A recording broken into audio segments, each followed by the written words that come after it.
What's up, friends? Welcome back to Erico Blueberry, an unassuming Destiny podcast. My name is chillybin. Meckii. Good. Yes. We are here now because we didn't do one last week with Season of the Haunted. You and I were both just a little too caught up in, a mixture of game and life things, and we just couldn't find the time slot to make it work. But we're here now. We've got 2 weeks of a new season to talk about. Before we get to that, I do want to do one final check-in on your Guardian Games project, collecting titles. What was your final number? 99. Oh, yes. Okay, You so couldn't get one more? I wanted to push for the Hundy, but then at like 20 minutes before reset, I was like, I have It's like work. 3 in the morning. Yeah. What? I stayed No. up until like 2:20 one night. Because I wanted the Hundy. And it got to the point where my eyes were dry. I was like way back in my chair, just like goblin mode, just brain off. And Just they clicking engrams. I just kept dropping blues over and over again. And then it just got to the point where I just did not have the emotional strength and physical strength to get another contender card. I was just like, I can't do it. My And then I God. looked at the time and I was like, oh, it's 2:20 in the morning and I have to be up Oops. at 5:30. So Oops. I'm gonna go to bed. Oops. And then I tweeted at Bungie, just like, please, can I have some more? Please send me one more. Give them to me. Yeah, I want to all. You know that like 100 extra vault slots you're giving us? I'm filling them all with the title. Yeah. So it made it one shy. Damn. So part of me wishes I just stopped at 69 for the meme.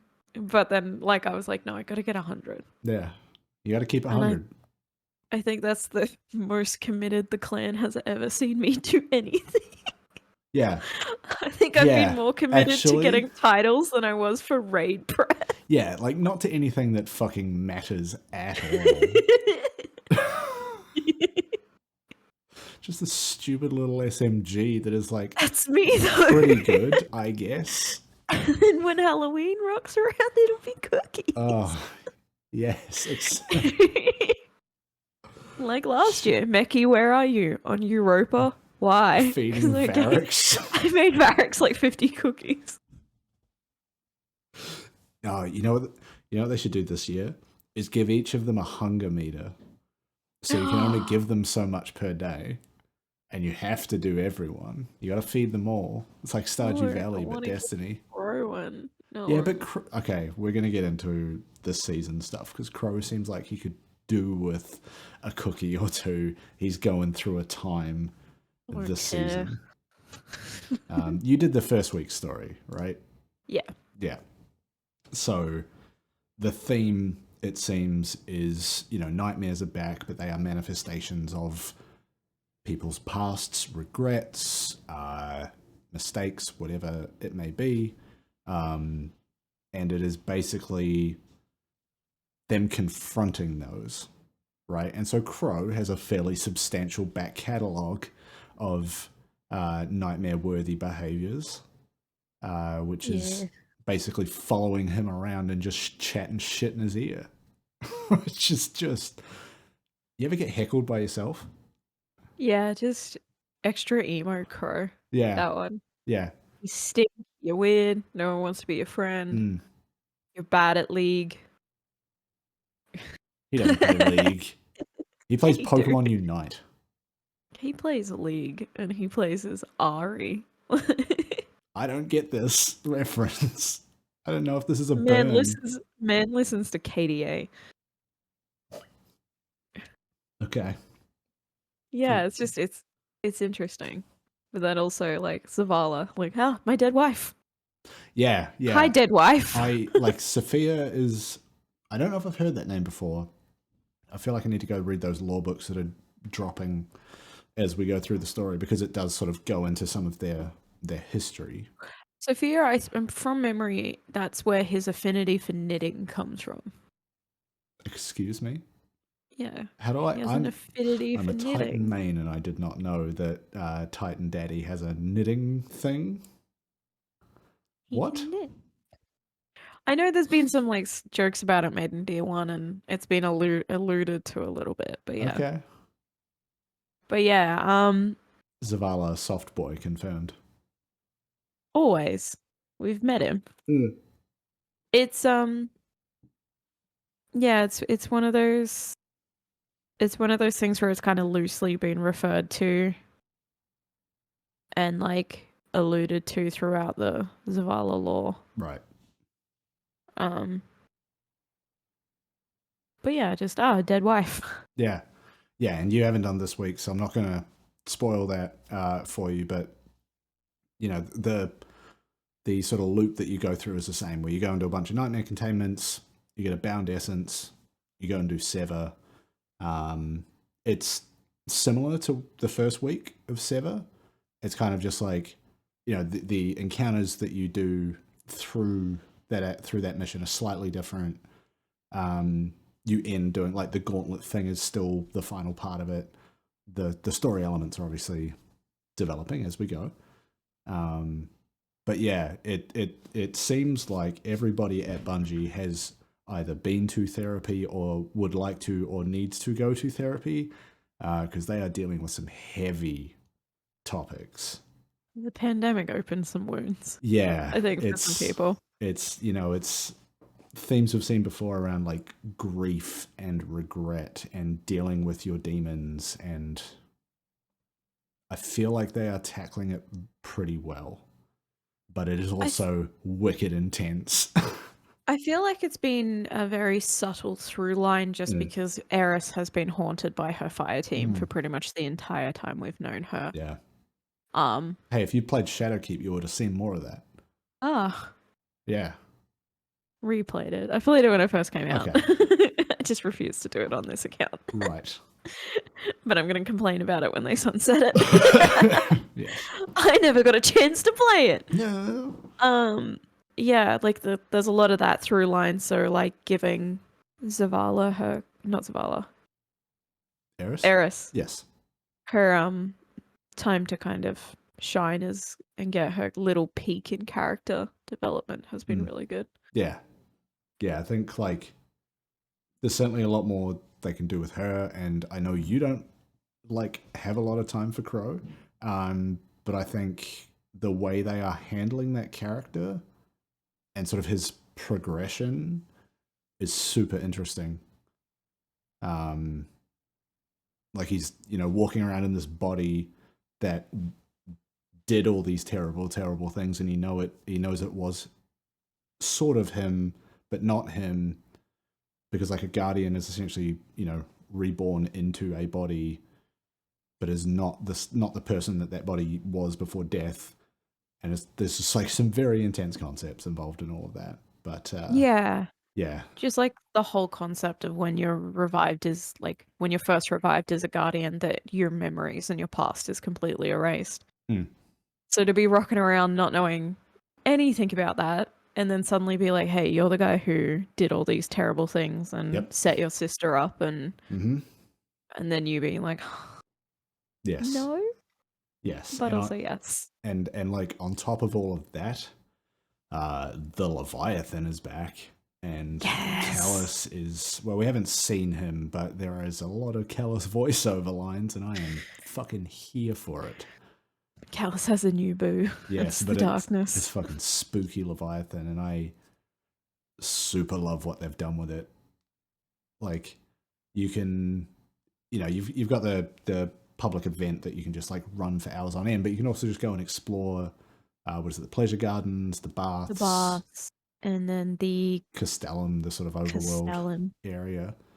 Yeah, there's tons of secrets and stuff to find, but also like the Leviathan was a big part of our clan forming, was in that space. Yeah. So to get to run through there, even though it's changed and looks and feels very different, sounds different too. It's incredibly nostalgic in a way that I was not really expecting based on what I saw in the trailers. I was like, oh yeah, this is all spooky and kind of gross, but it's the Leviathan, and that's cool. And then you get there and you're like, oh, I know where literally everything is already. It ends up being like, oh, hey, it's like the only way I can describe it is it's like it's strangely familiar. Yeah.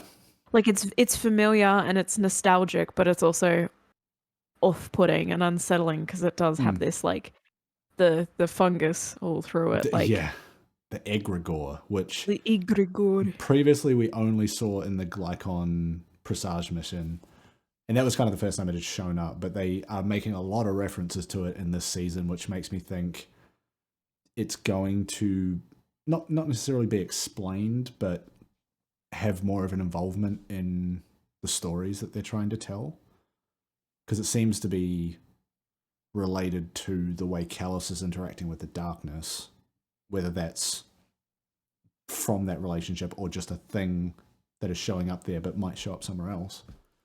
Don't know. Oh my god. I was talking with a friend who plays Destiny the other day, and we both kind of at the same time hit the same thought point of like, bruh, what if they do like The Last of Us and we end up with guardians who are infected by the egregore, like a zombie thing? Oh, gross. Imagine that, like Last of Us style, like zombie. Yeah, with how complicated Destiny already is, I don't think there's room for Fun that. and gross. Yeah. Like maybe that's a Festival of the Lost type activity, but Maybe. I mean, if they yeah, keep it around, I'd like to see if they actually do Festival of the Lost stuff on the Leviathan because it's the perfect it's environment so for good it. for it. But yeah, given that Yeah, it's a seasonal thing, I don't know how much it sticks around. who knows? But yeah, it's like it's my aesthetic and I'm loving it because it's gross and weird and creepy. Yeah, fucking Me. full of just weird horror Stink. elements. Like the film world had its bits and pieces that were kind of horror, but this is full on dread. Gross. Yeah, and then there's jump scares. Yes. With that big possessed dude. Well, the like The nightmare of Galran. Galran that is always immune. It's just following you through the corridors and shit. And he just fucking pops out from behind corners. I think we caught him jump scaring me on stream. Like, it's very good. But I mean, like we saw, like Presage was sort of them showing that they can do that for the first time. And I remember running Presage the first time. I think I can't remember if I did it solo. I think I went through with a fire team, but we were just constantly shitting ourselves because there were just like all these tight corners, dark corridors, noises, stuff jumping out. We're slightly under power, and so we're like ready to die at basically any point. We're trying to like solve these puzzles but avoid screams, and it was like challenging but also kind of frightening in a sense, in a way that like was not familiar with Destiny. And this is them kind of stepping up from that and going like, okay, what if we did a whole season like that? Yeah. Well, we I didn't go your first run, but you took me through my first run of the Glycon. Yes. And I was so on edge that there was one point where a voice line triggering scared me. Yeah. You're like, you okay? And I'm like, yeah. Like I was so on edge in some of those rooms that like suddenly Eris coming in. I was like, get out of my ear holes. Yes. But yeah, they are just doubling down on a bunch of that. Trying to think what, like, I know I've missed some of the more basic stuff before we get into like the dungeon and things like that. There was the I keep thinking of it as like a seance. That was interesting. That they used to summon the nightmares. The cutscenes like early in the where Eris summons the nightmares and Crow put the shroud cloth down from memory. I think it's also like one of the first times we've really seen Eris doing like a hive spell, like laying out symbols and doing all the weird floaty bullshit. That was super cool to see them. Yeah, and then Zavala put down knitting needles, and then our guardian just kind of sat there my trash deer just sat there and watched it all happen. Dude, I was sitting there in a bright gold helm of Saint 14. Just like, It what? was one of those like accidentally goofy moments Yeah. that come through sometimes where your guardian's just sitting there, just like If- watching shit happen If I'd and known, nothing. if I'd known that was the cutscene, that Festival of the Lost screaming Aldrin mask would have been so good. The chicken head. Actually, I think I haven't launched it on my Warlock yet. I don't know if I can change. Dim. Yeah, but I've got to like apply the right thing to the mask so that Oh yeah. Anyway, I'll figure that out. But yeah, some very cool darker sort of things, and I mean dark in the sense of like The theming and then also Yeah. the visuals is just all very kind of like yes, and then that all kind of, I mean, it's week 2, so there's definitely more to come. But like as far as what we've seen, it all really builds nicely into duality, the dungeon, because have you okay? I've asked this question of everyone I've done the dungeon with. Have you played Titanfall 2? Did I ask you this? yeah. Yes. So the mission Effect and Cause, where you're like teleporting back and forth between a past and present version of the same level. My dog just blew up. Technically, the way that level is built is incredibly interesting because they are stacking 2 versions of the level on top of each other in the game engine, and then you're basically just teleporting up and down between them. I don't know how Bungie's doing it with this one, but the way that this dungeon essentially works is you're shooting bells, and I remember in Season of the Chosen, when Kaido first came in, the Bell of Conquest was the seasonal artifact, which that comes back. We'll get back to that in a minute. But you're hitting these bells, which takes you into essentially the nightmare version of the room you're standing in. And then you have to go find the bell on that side of things, stand next to it, shoot it to come back to, I guess, reality. And the theming or the narrative around the dungeon is you're in like the 2 battling parts of Calus's mindscape, which is like just fucking great. Like, yes, cool. You load into the like what was it, the tribute hall, big statue of Calus, bunch of wires hooked into his head, Eris doing some weird spells, you go through the floor. Like, it's very, very well done. I and maybe this is like my Leviathan background, but I loved it. Like, it was symbols. It was relatively straightforward. Menagerie. Well, like relatively straightforward mechanics, really. Yeah, like most dungeons, there's one main mechanic, and it's just kind of different iterations on that as you go. It builds on it, yeah. Yeah. But yeah, I think I've run it like 4 or 5 times now, just through like getting different people through, and there's a few of us that are going to try and get that seal.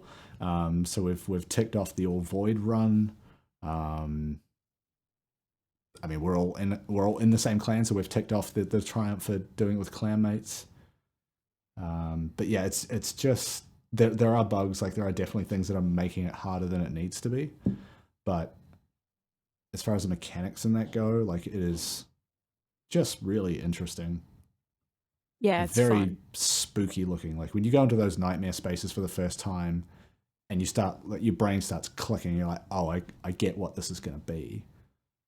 It's very cool. Yeah. It's very And cool. it's like like Leviathan, it's Menagerie, like there's a lot of really interesting voice lines from Calus, Yes. giving a lot of kind of like where he fucked off to, kind of, and like the relationship how between him long, and Keitel. and then how long he's actually been in communication with the darkness and the witness, and how he came across it. And Yeah. it's all very, and it even goes as far back as him coming into power too, like overthrowing. It's very interesting. Yeah, and there's also little like the secrets that you can find throughout the dungeon. I think it's like steal memory is the prompt on it, right?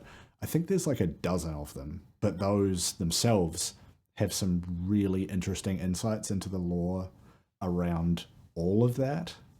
One of them, I think, was about like, the Leviathan essentially disappeared and has now come back, and I think what I heard was like the measurements that they've done on it mean that it was like between dimensions or something for an indeterminate amount of time.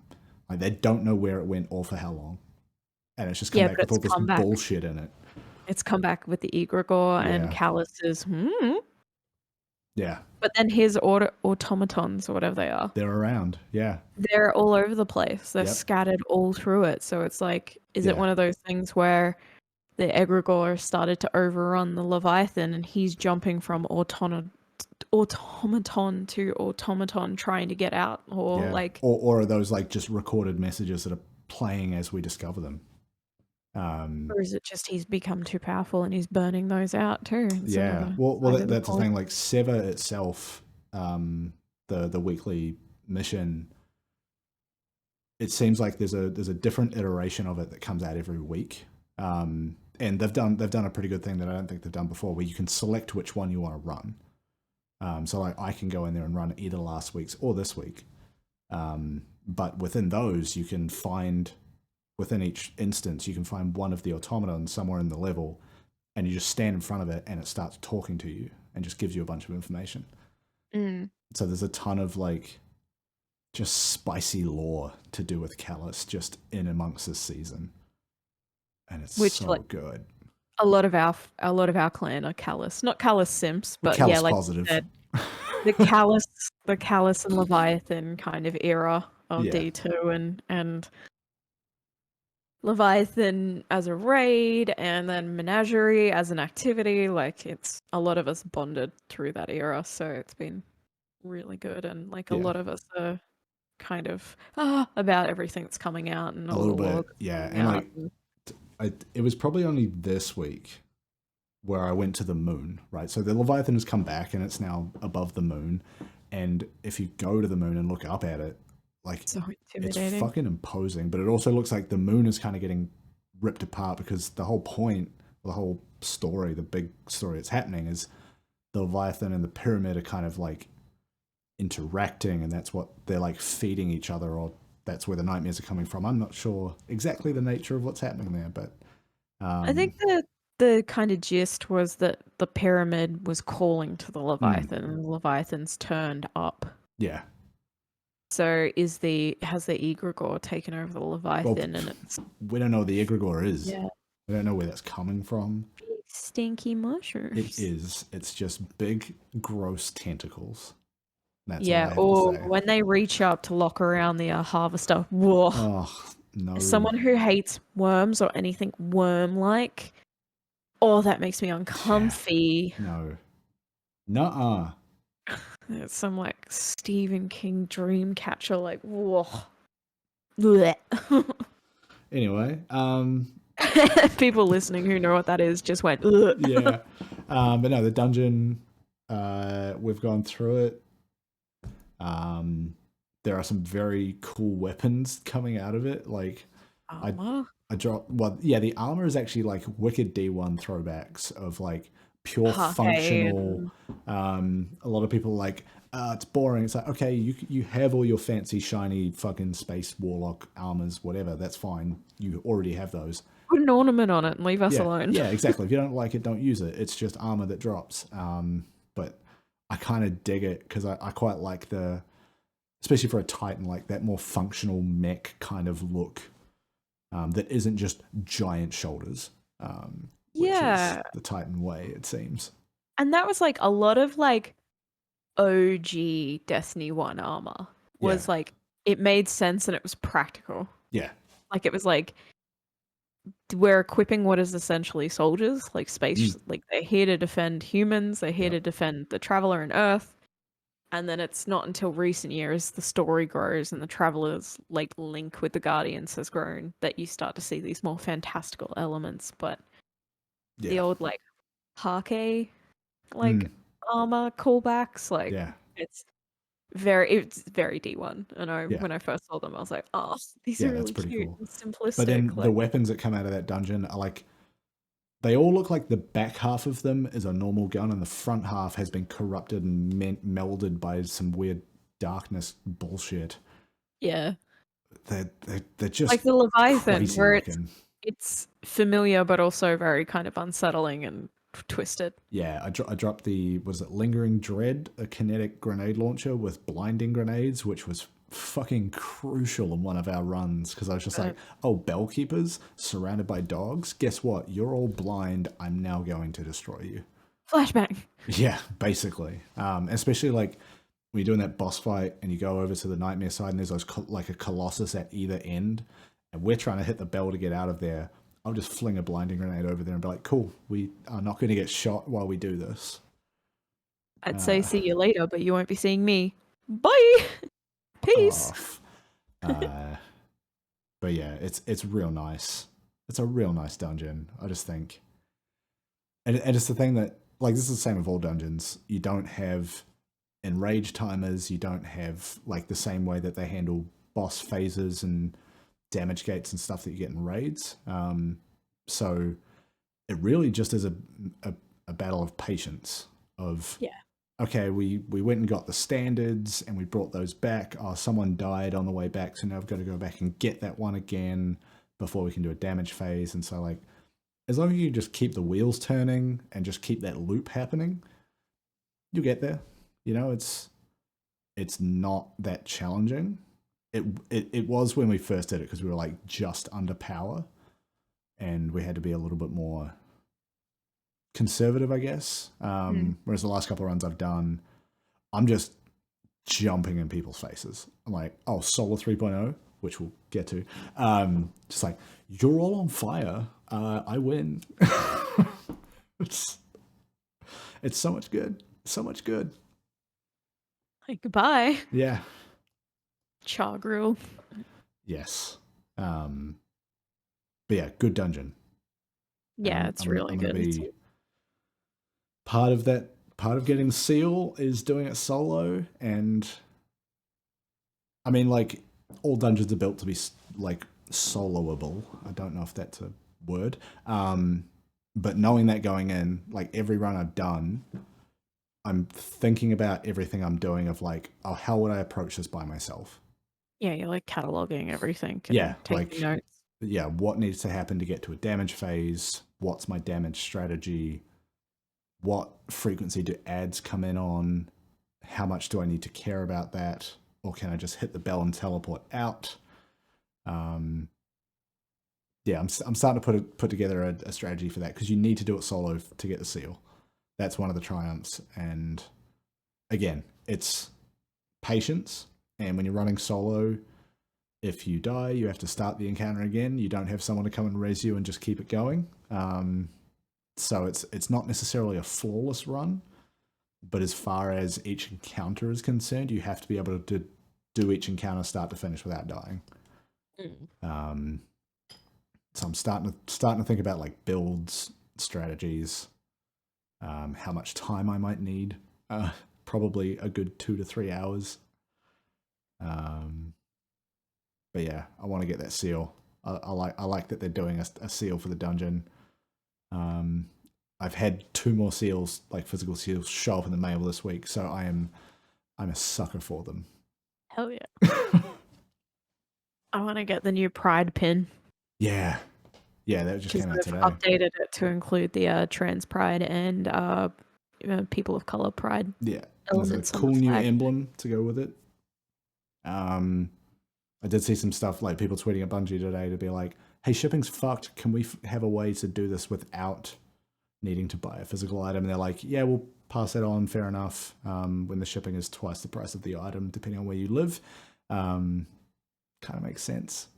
But they're certainly aware of it. And they do love donating to charity. So fingers crossed that one comes out. Solar. Let's talk solar. There were some notes in the TWAB this week about boosting certain aspects of what's come out. So we'll, I don't know, weave that in as we go. Solar has had the 3.0 treatment. I've got to say, as a long time Solar Titan main, I fucking love it. I am having such a good time. Uh, how's the Warlock? Yeah. You know what? I'm slowly adjusting Aggressive to it. snapping, right? Yeah. We've we've established in the past that I'm primarily a stasis and arc user. And then when Void 3PO 3PO V3PO is this Star Wars? RD Duty and V3PO. Howdy doody. My Star Wars friends hate it when I call him RT Duty. Ardy doody. RD Adu Duty. dee doo.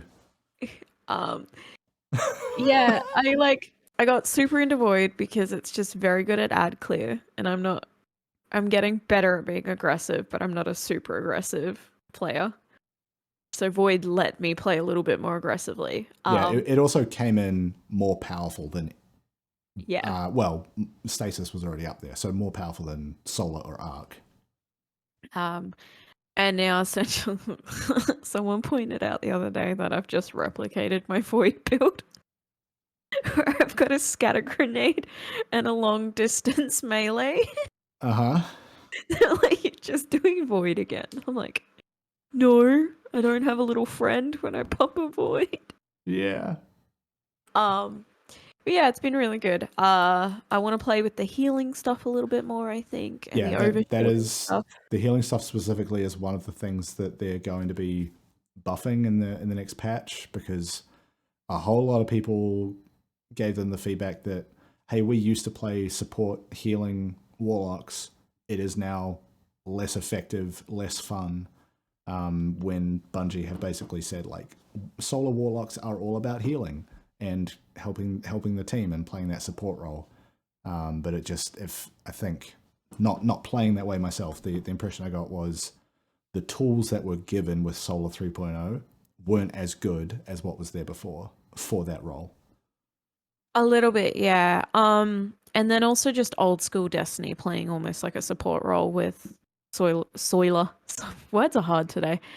Solar Warlock as well, like old school Destiny Solar Warlock and all the overshielding and cool self-resing and shit. Yeah.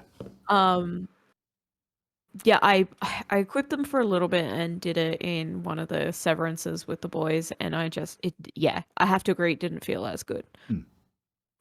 So I just ended up going back into damage. So if they can rebalance that and fix that, I might just go back to my old ways of being a support solar warlock, running rift and support and overshield grenades and well of radiance and all that good stuff. I might go back to that.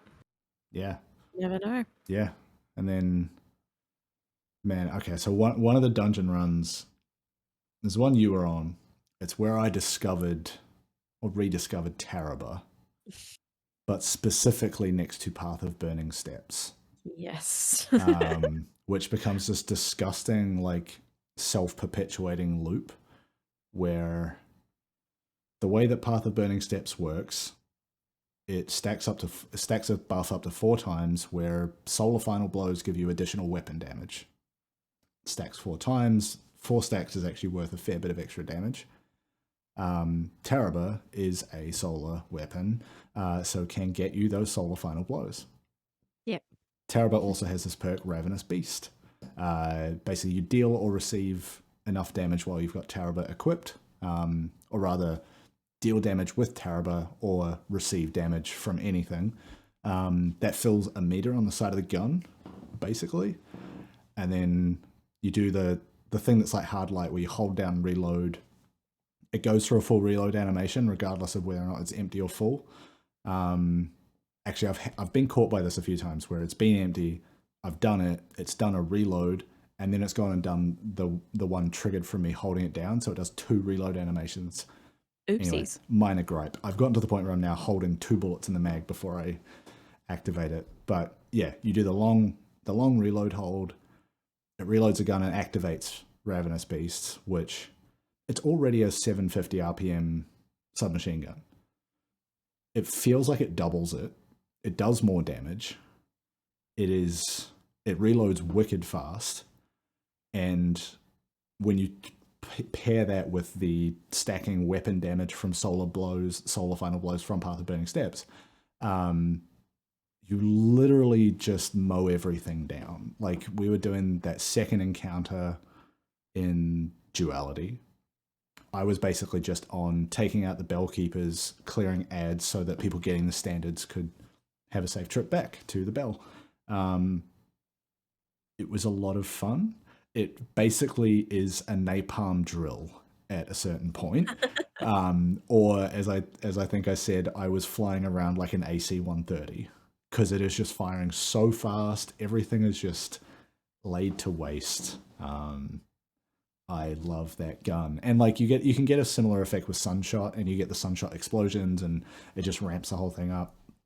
But the benefit of Terabit is that when you kick that thing off, it just goes to the point. I was using it in boss damage phases, because it's dealing damage to the boss, even if you haven't activated it, and then it does enough damage, and then you can start it off. Pick it up. Yeah, and I love the throwing hammer. They've changed how it works slightly. It used to be that you just throw it, you pick it up, your health regeneration starts when you pick it up. That is now triggered on. It has to hit an enemy first. Doesn't have to kill it. Just has to land a hit, and then you pick it up, and your health starts regenerating. Yeah. So the other bully tactic is to just fucking stand there up close, point blank, and just bounce it off someone. That trick still works. Especially, I think it's the first encounter in Duality where you have to run out of the room killing all those mini Galrans. I was basically either Terabit was doing its work and I was just mowing down 2 or 3 in a single clip before reloading, or hammer, next one. Just like bouncing it off their stomach, and because it was just landing straight back on me, I'm catching it. And yeah, I can also use a Warlock Solar Grenade. So that is like the perfect combo of just like, I'm going to throw this down. Oh, you've got near it. You're on fire. It's so much fun. And I think every class has like a new tool, right? Or a new couple of tools. So the Titan, one of the aspects is like this new melee thing where you're doing a slide, you activate a powered melee, you do like this double-handed fucking solar uppercut. And then if you activate your charge melee again, it's like this big slam, and it lets out a wave. Warlocks have got the little snap, which is like their ranged melee. Hunters have like, what do they call it? Gunpowder Gamble, where they like throw this thing that I think they say is like a bunch of grenades taped together. They throw that up in the air, and then you shoot it, and it explodes, and it apparently does a huge amount of damage. But they also have this new dodge, which can give them Radiant, which is like a damage buff. There's all these new keywords like Scorch and Ignite when you're putting together your fragments and aspects. And new fragments drop today, so there's more tools to play with. But yeah, there's definitely a few parts where they've acknowledged, like, yeah, it doesn't hit as hard as they wanted it to.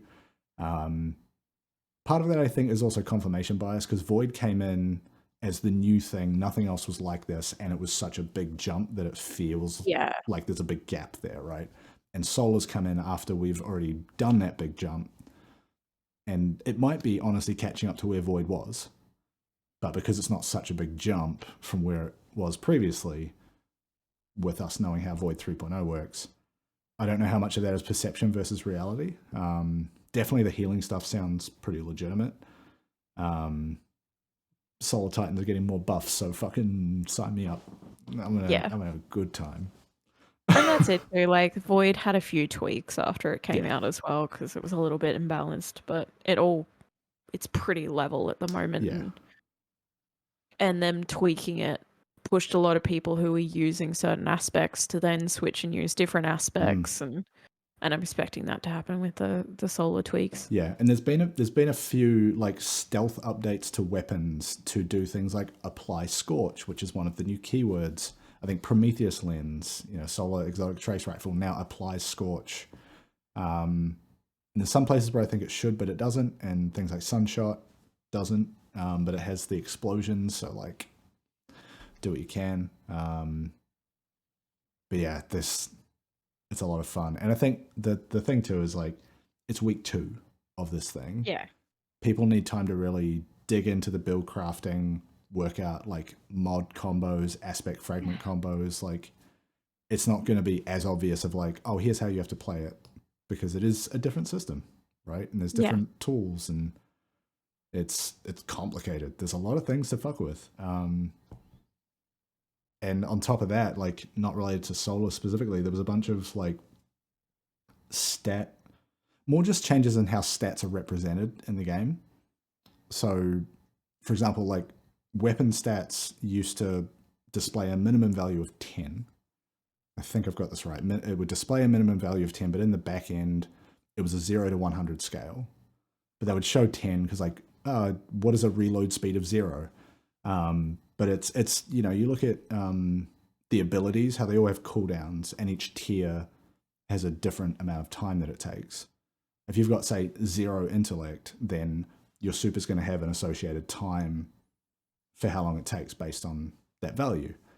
It's kind of the same thing with this, right? Like the weapon is going to take an amount of time to reload, and if you have more points in that reload speed stat, it's going to be faster.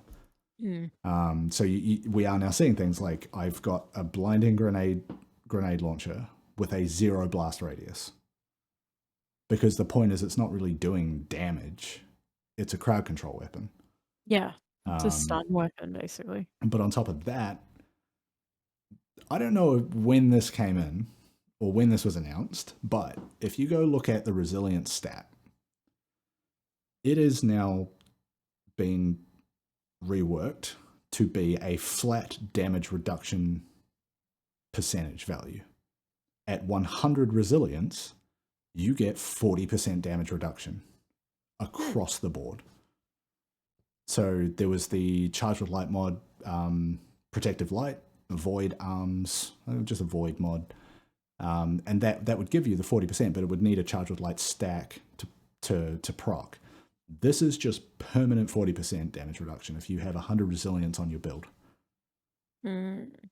Like, yeah, that is just straight up how that works, because resilience was basically only ever tied to, I think, the Titan Barricade recharge, and wasn't really doing much else. And now it's like, okay, if you want to invest in resilience, you will die less.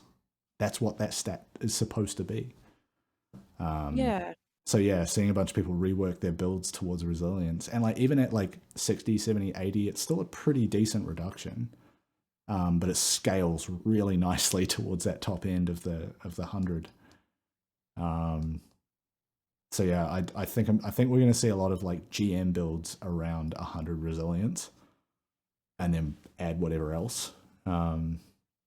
Which is weird to me, because my builds, because of how I play, my builds have always been recovery and resilience focused. Yeah, so the thing is, everyone used to spec into recovery because that actually, it always felt like that was doing something, right? Like you're going to recover quicker and it's going to recover faster and all that sort of stuff. It's going to like start recovery faster, I think, and then also fill the meter faster, is what I mean. But this is more, okay, but what if you didn't need that so much? What if you just took less damage? So yeah, like I used to split my build between both resilience and recovery, and now like I would honestly consider taking points out of recovery to stack resilience. Yeah, true. Because getting 40% reduction across the board is huge. Like you don't get that from many things. Like, yeah, no. Maybe standing in a well, but I think a well's like 30%. Yeah, because they nerfed the well a while ago. But yeah, there's a lot of very interesting changes, and it's like, you remember those giant twabs they do where it's like, here's all these percentage values that are getting updated. Like, now's the time where I almost want to go back and look at those and go, that's where that came from. That's where that's that what changed. this means. But I also can't be bothered. I want to just play the game. And that's been half the fun so far this season, is just playing with things. There's and then hitting that golden combination and going, oh fuck. Yeah. Uh-oh, here I come. Yeah. And just running that dungeon and like being forced to use weapons that take things out very quickly in big numbers, because it's all short range, many ads. So Yeah, I use a fusion rifle that has successful charge. Was a successful warm up. So like you get a kill and then it's just like bang, bang, bang, bang. Submachine guns. Like we were running. I think at one point I was doing a run in an encounter where we all were using submission, the SMG from Val. But yeah, it's just One of our different fire team challenges. members played with Risky Biscuit too. Oh yeah, that second encounter is all arc damage. Yeah. So that was big brain. And Yeah. then I play pretty consistently with a shotgun, which I very rarely do. Yeah. So yeah, plenty of reasons to try new things. Plenty of new things to try, thankfully. Change is fun, and the best part about most change is if it doesn't work for you, you can always go back. There's other stuff like I've gone back to my void build a ton because I got real good with it, and I've got some good void weapons that pair with it nicely. Still running Galahorn because that thing just still hits like a truck. At least great. That's so good. And then yeah, there's okay. We'll get to Iron Banner. Before that, there's a couple of other like small things that I just really appreciate that I want to make sure we call out. There's been in the Eververse store, one per class. They've done a ornament pairing, which they haven't done before, and I think it's really cool. So they basically said for each class, for one of the exotic armor pieces, they've introduced an ornament for a different armor piece that is paired with it. And if you have both equipped, they like apply this effect to your look. So like the one for the Titan is so you've got the Curus of the Falling Star, the one that makes Thunder Crash go bang. And there's an ornament for your Titan mark that is meant to go with it. And if you have both of them on, various parts of both of them are like sparking with arc kind of electricity. And the Hunter one's for Mask of Bacchus, and the Warlock one I think is Mantle of Battle Harmony. I think so, yeah. Yeah, and I haven't seen what that one do. I haven't seen what either of the other two do, but like I just think that's really cool that they're like starting to do stuff that they haven't done before with the way that their armor system works and just making it look cool. Yeah, that's the big thing. It's like, as much as we're excited to see like the dungeon stuff, which harkens back to like simpler D1 design and simpler times, all this fun stuff that they're doing, all these new armor sets and design choices, like the armor sets where it's like lit up skulls inside the helmets. Oh, yeah, like the season pass ornaments, like way down the end. You so just straight dope. up look like you've got, what is it, Red Skull from Captain America? You look like the cover of a Brian Lumley book. It's so good. Yeah.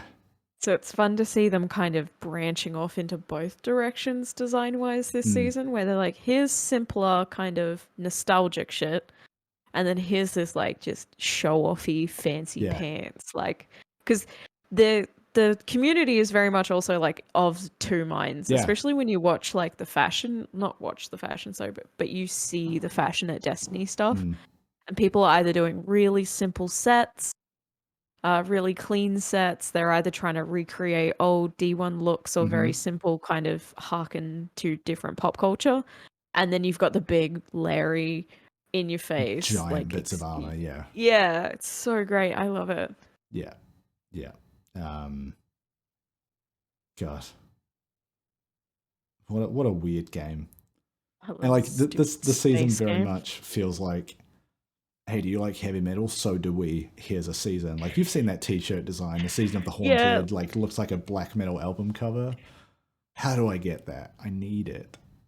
Yeah. So good. Yeah. Okay. I don't think there's anything else. So, Iron Banana. Iron Bowels. It's back and it's Rift. And everybody's losing their fucking mind because they don't know how to play objective game modes.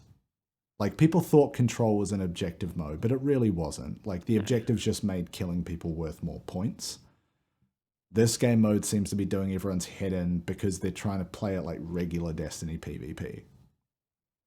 It's it's been very kind of Like, for the record, I'm into it. I just need to yeah, play more of it to get used to how to do it well. I'm very down because it feels like old Halo game modes almost. But it's been very kind of black and white for the community. People either hate it or love it at the moment. But also, like, people were blowing up at it within the first 3 hours. Right? Like, this is, fair enough. We've got 2 weeks of Iron Banner for the season that they've announced.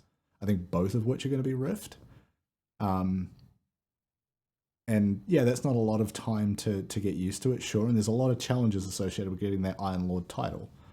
And some of those will be hard to hit if you don't play the objective, because you literally only get points and only show up high on the leaderboard if you do the objective stuff.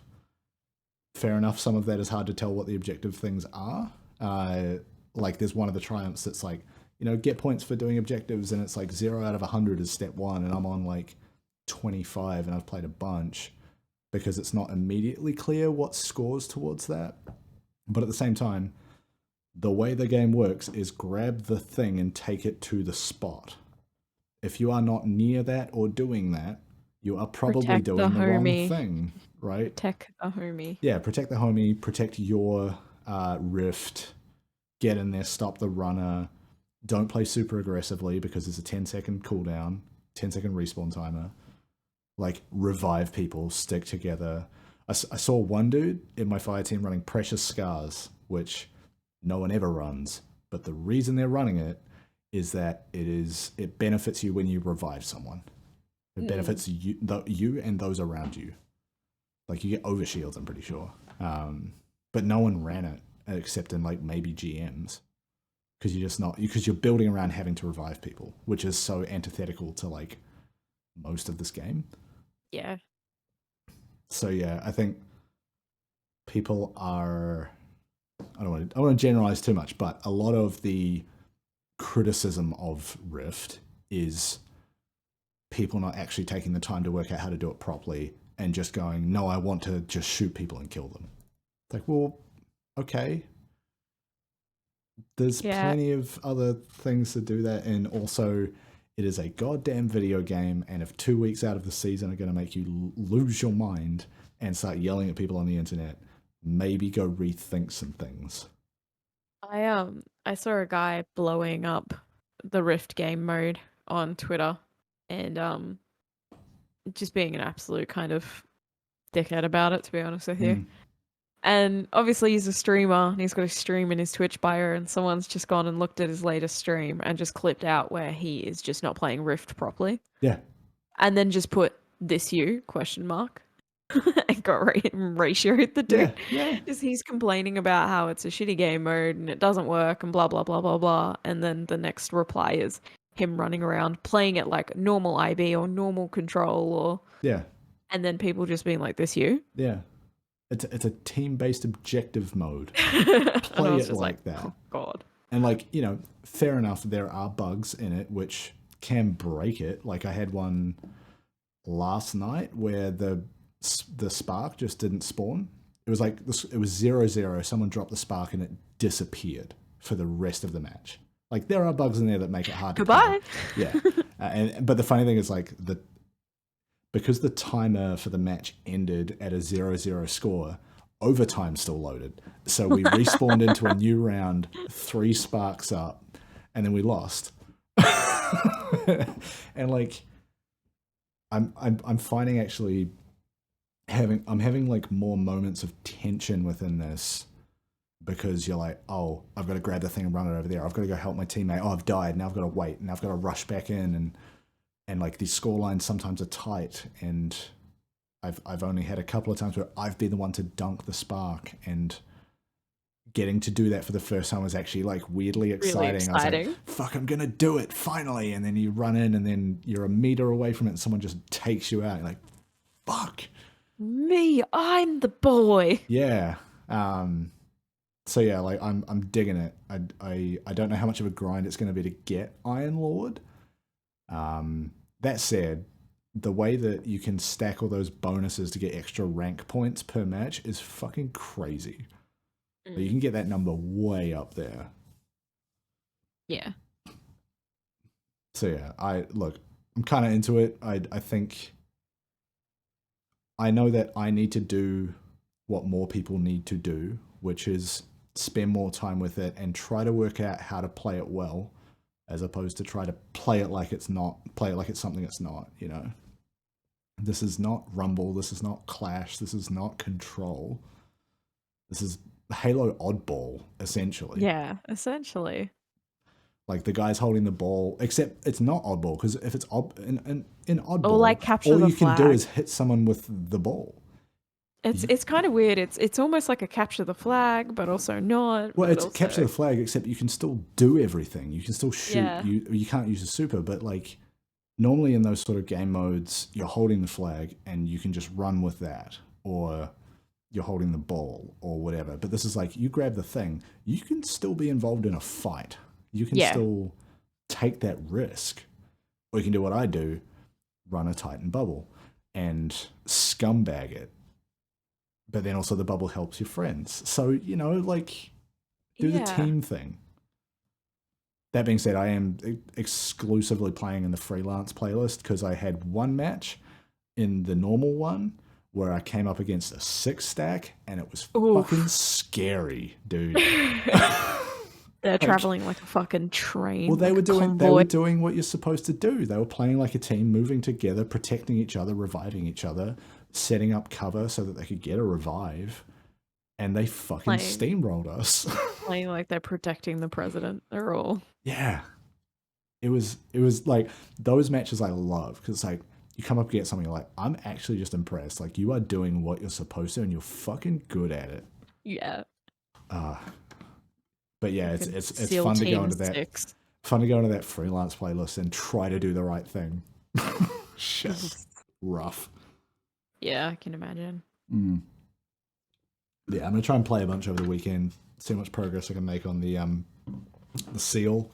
I don't know. Like I know, obviously they're gonna fix some of the bugs, but I don't know if they're gonna end up tweaking any of the progression towards the seal to make it easier, given that there's only 2 weeks of this thing. But you know, I'm digging it. What I hope is like Rift makes it out of Iron Banner at some point and into the rotation of Crucible modes, because it'd be nice to have something that is not just based on who can shoot people the most. Yeah, I want the same thing. Like, After the couple of games I played, I was like, this could be a fun dick around mode too. Yeah, I don't want to like overload the normal PvP playlist with too many activity types. But just having Rift in there, maybe you know, you have like the rotator playlist every week. Maybe it's in that rotation. You know, you got your Team Scorched, your Mayhem, your MomCon. What else am I? Is that it? Is it just the 3? Scorched, MomCon, Control. Well, no, Control's always there. I'm talking about the one that rotates every week. Mayhem, Scorched, MomCon, Rumble? Something else? Rumble's always there as well. Like, Rumble and Control are always there. Survival? That's always there as well. That's always there too, yeah. So in terms of the rotation, I think it's just 3 or 4. Yeah. Put Rift in there. Fucking take some of those Scorched weeks out. No one likes that. Just let people get drunk and play it. Yeah. Oh, you could probably load it up as a private match. Yeah, true. But I don't want to do that. I want a scumbag in the internet. Yeah. That's what I want to do. Harmless scumbaggery. Yeah. Yeah. That's the other thing too. Like, none of this fucking matters. It is a video game. Grow up. Touch grass. People of the internet. Like, come on. It's time to touch grass. It's not even time to touch grass. It's time to just take a look at yourself in the mirror. Think about the choices you're making. This is about as salty as I'll ever get on this show. Because I don't want to be that kind of show of like, get a reflection this diary. person on Twitter said this. What a dickhead. But no, some people do need to pull their fucking heads in. You know who doesn't though? Hmm? Amaze. Ah. I'm so excited for his like like full on music video in a Yes. like that crazy setup, man. In the studio, because we often see that studio for their VDocs and their Mm. announcement stuff too. Oh yeah, that was That that big set, screen wasn't and it? that big Yeah, screen. all those panels with the animations and stuff. And the animation is so nice. Yeah, That comic style. I was so happy to see that they were using him in the marketing because, like, yeah.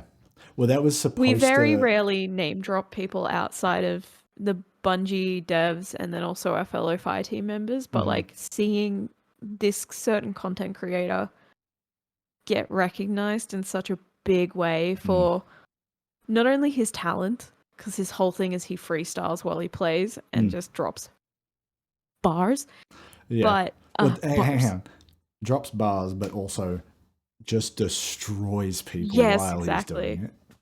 But then he's here for the community. He's here for his fellow streamers. He's positive. Mm. He's got like a get up and like up and at 'em like attitude. Yeah. I follow his Instagram. He makes very sweet, wholesome, darling videos. Like, yeah, if you haven't seen it, it's like